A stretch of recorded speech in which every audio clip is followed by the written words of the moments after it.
All right. Hi guys. So ये हमारा limitation act का सेकंड लेक्चर रहेगा। Let us begin. सेक्शन 3 में आपको इसमें पढ़ाऊंगा। जैसा कि मैंने बताया था, सेक्शन 1 इंट्रो है, सिर्फ उसमें लिमिटेशन एक्ट का नाम है, text extends to the whole of India. Section 2 में डेफिनेशन है। जैसे जैसे जिस डेफिनेशन का हमें यूज होगा वैसे वैसे उस डेफिनेशन को हम करते जाएंगे। लाइन से एक साथ सारी डेफिनेशन करना इज नॉट राइट। इसीलिए हम कर रहे हैं शुरू सेक्शन 3 से। सेक्शन 3 कराने से पहले मैं आपको कुछ बेसिक जानकारियां दे देता हूं ताकि आपके लिए सेक्शन 3 बहुत आसान हो जाए। देखिए, एक चीज होती है, एक टर्म होता है जिसे हम बोलते हैं पीरियड ऑफ लिमिटेशन। मान लीजिए पीरियड ऑफ लिमिटेशन किसी केस में 1 साल हो सकता है, 3 साल हो सकता है, 12 साल, 30 साल तक भी हो सकता है। जैसे मान लो तुमने मेरा डेफेमेशन किया, मेरे बारे में खराब खराब बातें फैलाई, तो मेरे पास 1 साल का टाइम होता है। डेफेमेशन के केस में 1 साल का टाइम होता है कि जब से तुमने मेरा डेफेमेशन किया तब से मेरे पास 1 साल है, मैं कोर्ट जाऊं और तुम्हारे खिलाफ केस कर दूं। तो पीरियड ऑफ लिमिटेशन कितना है? 1 साल का। कहीं कहीं पे 3 साल होता है, कहीं कहीं पे 10 साल, 12 साल, 30 साल ऐसे भी होता है। तो ये आपको दे के रखा है, इसको निकालने के लिए आपको दिमाग बिल्कुल नहीं लगाना है। आपको क्या करना है, सिंपली लिमिटेशन एक्ट के लास्ट में जाना है, लास्ट के पन्नों में आप जाओगे, अलग अलग तरीके का, अलग अलग तरीके के सूट का अलग अलग टाइम पीरियड दे रखा है। इसमें मैंने कोई दिमाग नहीं लगाया, मैंने भी वहीं से पढ़ा है, सीधा आपको बता दिया है। अच्छा, दिमाग कहाँ पे लगाना पड़ता है? जब ये 1 साल आपका आ गया ना, तो आपको लिमिटेशन एक्ट, अब भाई देखो, एक जगह तो 4-5 पेजेस में लिख दिया है फिक्स्ड कि 1 साल, 3 साल, 10 साल कितना होना चाहिए। लेकिन कई बार कई लोगों की जेन्युइन सिचुएशन होती है कि मान लो किसी वजह से वो लोग टाइम के अंदर नहीं आ पाए कोर्ट, किसी वजह से उनके लिए टाइम पीरियड बढ़ाने की जरूरत है, किसी वजह से उनके लिए टाइम पीरियड बढ़ाने की जरूरत है। तो ये जो टाइम पीरियड बढ़ जाता है, बढ़ने के बाद फाइनली जो पीरियड आता है ना, उसको हम बोलते हैं प्रिस्क्राइब्ड पीरियड। पढ़ने के बाद जो फाइनल पीरियड आएगा हमारा, वो प्रिस्क्राइब्ड पीरियड है। मैं आपको एग्जांपल देता हूं। मान लीजिए 1 साल लिमिटेशन पीरियड है किसी कहीं पे भी, डेफेमेशन का 1 साल है।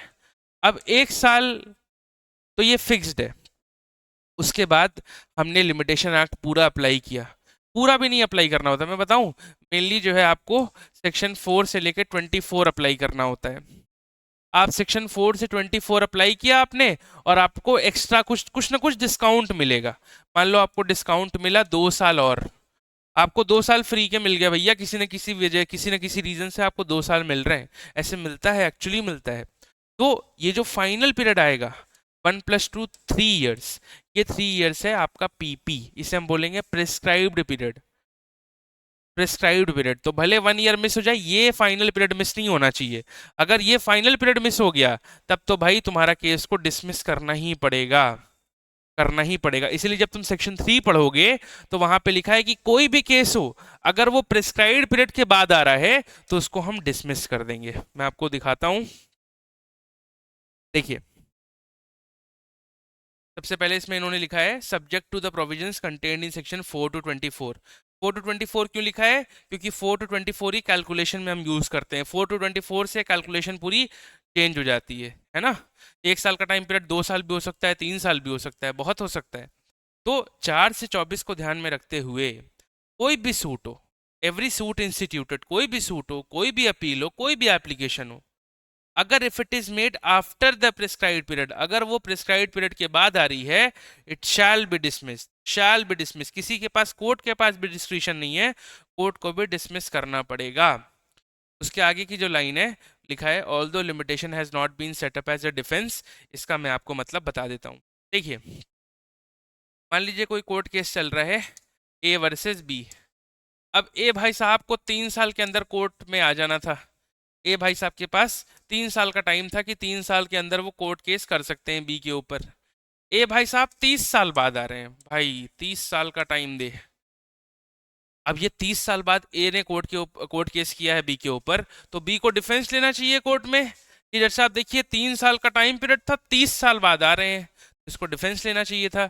लेकिन बी ने लिमिटेशन एक्ट नहीं पढ़ रखा है, तो बी को तो पता ही नहीं कि 3 साल और 30 साल दोनों उसके लिए बराबर, उसको पता ही नहीं कि लिमिटेशन जैसा कोई रूल है। तो भले बी ने कोई डिफेंस नहीं लिया, भले बी को पता नहीं था कि डिफेंस लेना है यहाँ पे, लेकिन कोर्ट को तो दिख रहा है ना डेट के अकॉर्डिंग कि भाई 30 साल पुराना मामला है, तो कोर्ट अपने आप डिसमिस भी कर सकती, डिसमिस करेगी अपने आप, कर भी सकती नहीं, करेगी, shall be dismissed although limitation has not been set up as a defence. तो भले बीन अ डिफेंस नहीं लिया, लेकिन कोर्ट को दिख रहा है, कोर्ट अपने से बोल देगी जाओ जाओ, लिमिटेशन पीरियड के बाद आए हो, वापस जाओ, घर जाओ, तुम्हारी बात नहीं सुनी जाएगी। ठीक, अब देखो, पूरा जो लिमिटेशन एक्ट है उसकी पॉलिसी सिर्फ एक है, आपको बेनिफिट देना, आपको बेनिफिट देने की पॉलिसी है। किसी न किसी तरीके से आपको लिमिटेशन पीरियड में फिट करने की कोशिश करेंगे। आप फिट नहीं हो रहे हो, लिमिटेशन पीरियड को बढ़ा देंगे अगर आपके पास जेन्युइन रीजन है तो। इसी थॉट के साथ हम शुरू करते हैं। सबसे पहला ये बोल रहे हैं, देखिए 2A1 में बोल रहे हैं, मान लीजिए मुझे आपके खिलाफ कोई सूट फाइल करना है, तो मैं कोर्ट में जाऊंगा अपनी प्लेंट को लेके। मैं सबसे पहले वहां पे कोई क्लर्क बैठा होगा, उसको दूंगा, फिर वो चीज़ें देखेगा, पैसे वैसे लेगा। कुछ टाइम बाद, कुछ दिन बाद, या महीने भर बाद, या 2 महीने बाद एक्चुअली जज साहब के पास मामला जाएगा और जज साहब इसकी सुनवाई करेंगे। तो मेरा कोर्ट केस कब से शुरू माना जाए? क्या एक्चुअली जब जज सुनना शुरू करेंगे, या आज से ही जब मैं चला गया हूं कोर्ट में तभी से शुरू मान लिया जाए? लिमिटेशन एक्ट कहता है कि आज से ही मान लिया जाएगा।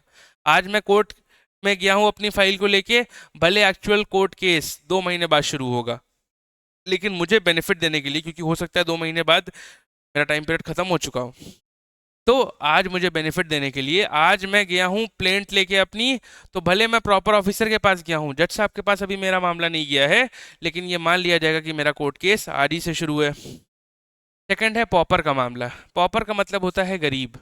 गरीब का मतलब ये है कि वो अभी कोर्ट फीस नहीं दे सकता। फॉर एग्जाम्पल, मेरे पास एक ज़मीन है, यही ज़मीन है, ज़मीन के अलावा मेरे पास कुछ नहीं है, और उस ज़मीन पे भी तुम कब्जा करके बैठ गए हो, तो भैया मैं तुम्हारे खिलाफ कोर्ट में सूट फाइल करूंगा कि ये ज़मीन मेरी है, तुम कैसे कब्जा करके बैठ गए हो।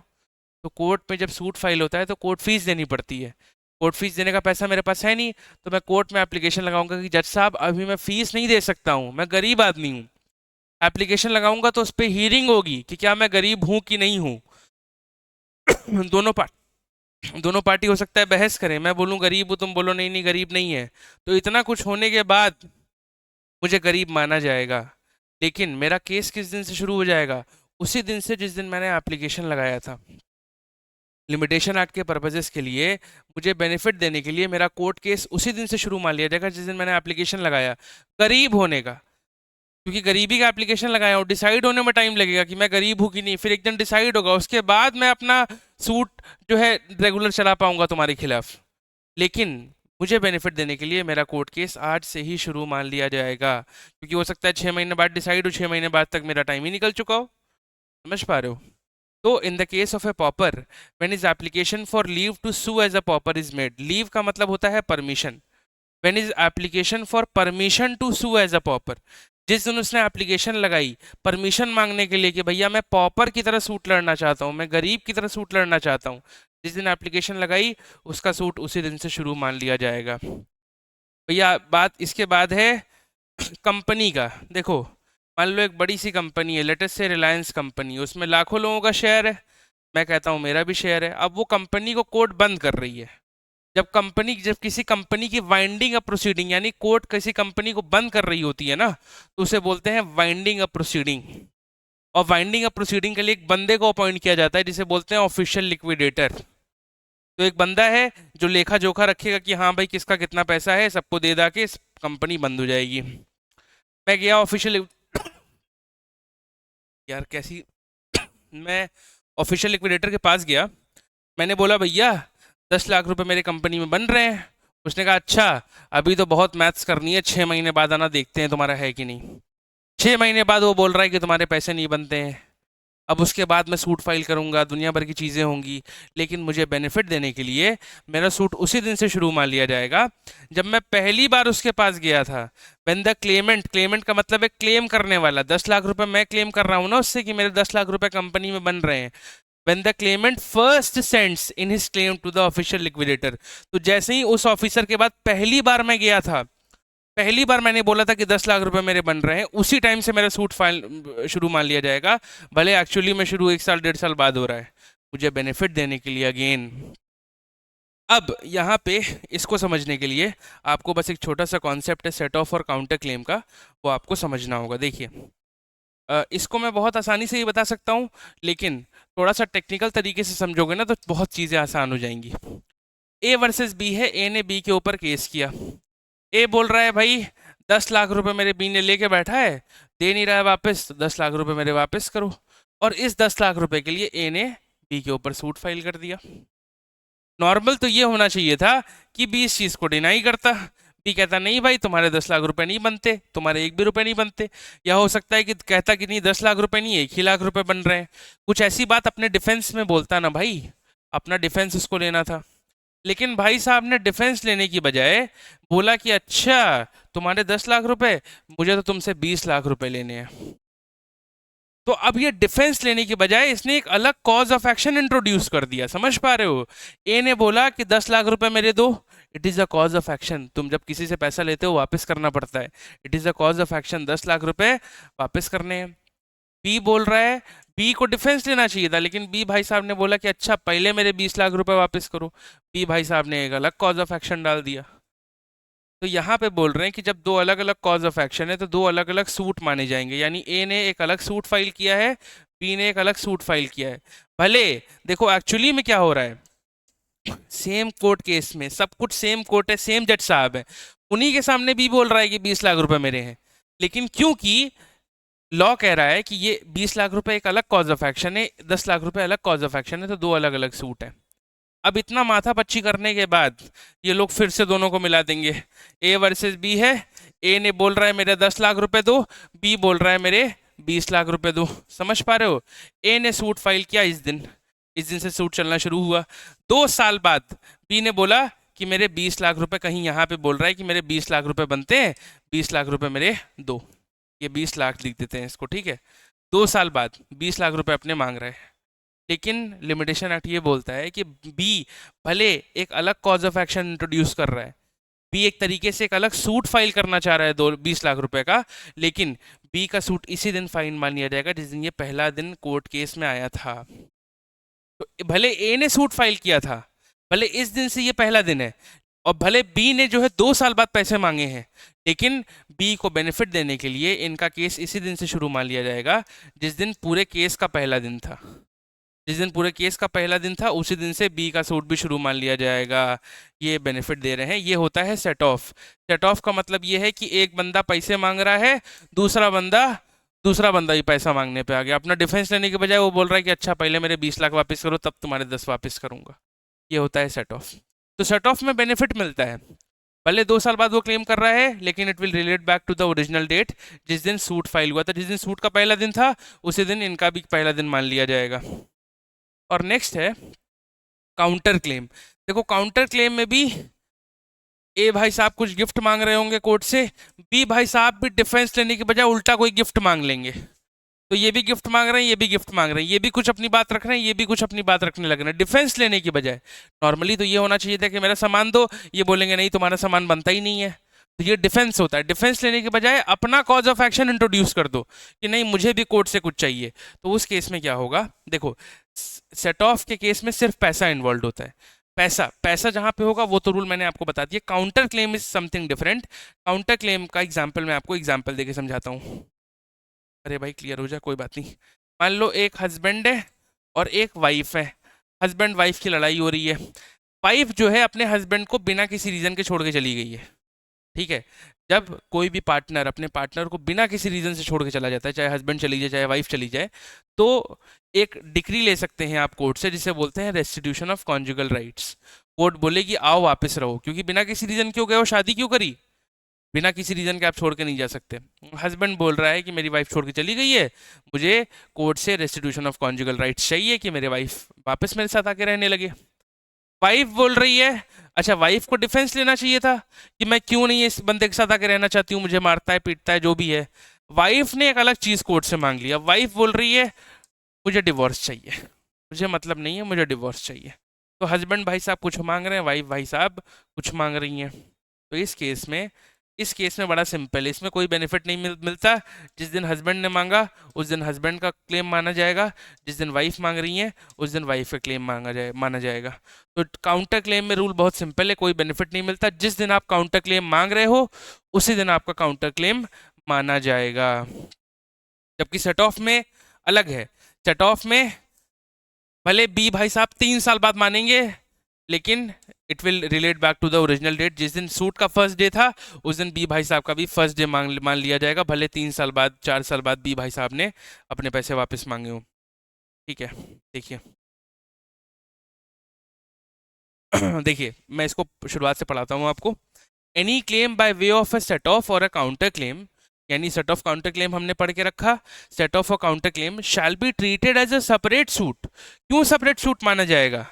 क्योंकि नॉर्मली ए जब कुछ मांग रहा है तो बी का डिफेंस लेना चाहिए, लेकिन बी डिफेंस लेने के बजाय एक अलग गिफ्ट मांगने लग रहे हैं। ए भाई साहब भी कुछ मांग रहे हैं, बी भाई साहब भी कुछ मांग रहे हैं, तो जब दोनों लोग कुछ मांग रहे हैं तो दोनों का अलग अलग सूट माना जाएगा। Shall be treated as a separate suit and shall be deemed to have been instituted. और किस दिन इंस्टीट्यूटेड माना जाएगा इनका केस? सेट ऑफ के केस में on the same date as the suit in which the set off is pleaded. यानी जिस दिन सूट का पहला दिन था उसी दिन बी भाई साहब का भी पहला दिन मान लिया जाएगा। ठीक है, तो इसमें हमें सूट की डेट देखनी है। On the same date as the suit in which the set off is pleaded. Suit का जो पहला दिन था बी का भी क्लेम उसी दिन मान लिया जाएगा। और काउंटर क्लेम में सिंपल है, जिस दिन काउंटर क्लेम मांगोगे उसी दिन आपका काउंटर क्लेम माना जाएगा। In the case of a counter claim on the date on which the counter claim is made in the court. तो जिस दिन काउंटर क्लेम कोर्ट में मांग रहे हो उसी दिन डेट मानी जाएगी। इसमें कोई बेनिफिट नहीं मिलता, कोई रिलेटिंग बैक नहीं होता। आपने आज डिवोर्स मांगा है, आपकी डेट आज ही मानी जाएगी, कोई बेनिफिट आपको नहीं मिलने वाला है। और लास्ट है notice of motion in high court. देखिए कई बार आपको नोटिस ऑफ मोशन देना पड़ता है, जैसे कि कोई नोटिस है मान लीजिए, ठीक है। अब वो नोटिस मैंने कोर्ट में लगाई, जब कोर्ट में लगाऊंगा तो किसी ऑफिसर के पास लगाऊंगा, उस ऑफिसर से कोर्ट में उस ऑफिसर उसके बाद वो ऑफिसर उसको पढ़ेगा, उसकी स्क्रूटनी करेगा, फिर कोर्ट के सामने लगाएगा, कोर्ट उसको पढ़ेगी। एक्चुअल उस पर हियरिंग पता नहीं कब होगी, हमें नहीं पता, लेकिन हमारी नोटिस, हमारी एप्लीकेशन किस दिन चालू मान ली जाएगी? उसी दिन जिस दिन मैं एप्लीकेशन उस ऑफिसर को दे के आया हूँ। भले जज साहब के पास 2 महीने बाद जाएगी, लेकिन मेरे बेनिफिट के लिए उसी दिन मान ली जाएगी जिस दिन मैं प्रॉपर ऑफिसर को दे के आया हूँ। यहाँ पे हमारा सेक्शन 3 खत्म होता है। देखिए section 3 is a very important section, इसको अच्छे से कर लीजिएगा। उसके अलावा we have some very beautiful courses on all the state judiciaries, almost all the state judiciaries. अलग अलग स्टेट के एपीपी एग्जाम्स होते हैं, एपीओ एग्जाम्स होते हैं, वो भी हमारे पास हैं। लैंग्वेज के कोर्सेज हैं, जी के जीएस के कोर्सेज हैं।